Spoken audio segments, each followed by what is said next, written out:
performance from the Air Force Falcons tonight, winning this game over Boise State 77-63. Vince Greco, Rachel Galligan. Rachel, we talk a lot during the break.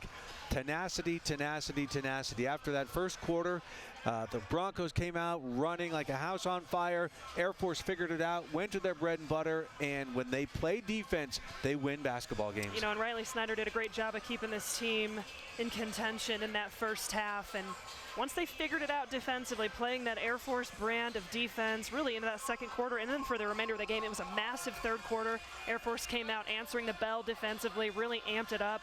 But you know what? Offensively, they finished with 4 players in double figures. So it was that balanced scoring attack. It couldn't just be Riley Snyder. You had to have other people step up and knock down some shots. As we take a look, some of these stats, I mean, the rebounding numbers, that was huge. 100%. You know, for that to be as close as it was, that's a massive stat in this game. You saw both teams shot pretty well. I mean, Boise State 47%. But, you know, because of turnovers and because of rebounds, Air Force had 66 shot attempts to Boise State's just 57. That's a big stat that doesn't necessarily show up in the stat sheet. But another one for me, the assist numbers at Air Force, phenomenal job of sharing the basketball, 19 assists. We talked about 4 players in double figures, but the turnover numbers. And the Falcons had 14 points off of those turnovers, which was big in this basketball game. And in the second half, we talked about the Falcons needing some scoring from other people other than Riley Snyder. Well, they sure did get it. Lauren McDonald comes in off the bench, and when she starts to feel it, they just give her the basketball because she was red hot with 11 points tonight. A ton of confidence, you know, that's what you want. And the freshman coming in, just wanting the ball in her hands, and that little step back, she's shown. I love when Lauren McDonald gets a shot because she's going to believe it's going in.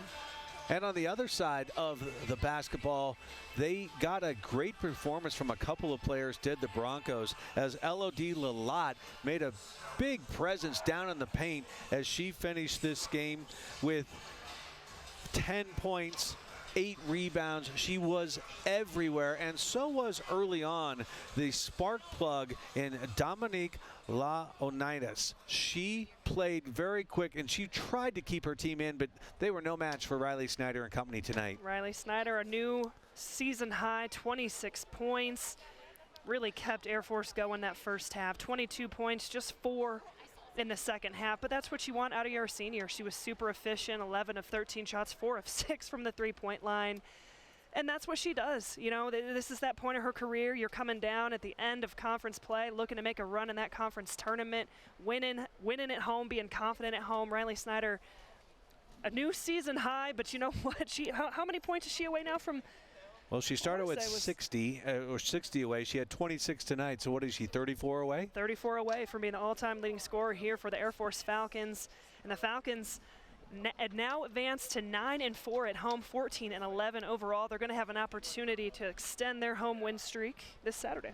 You shouldn't ask me those math questions so quickly. That could be embarrassing.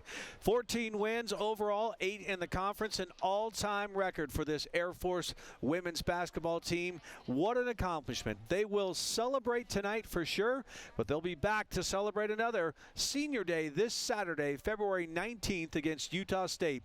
Tip-off is scheduled for 1 p.m. Mountain Time. For my broadcast partner, Rachel Galligan, and our entire Falcon Vision crew, I am Vince Greco saying good night, everyone.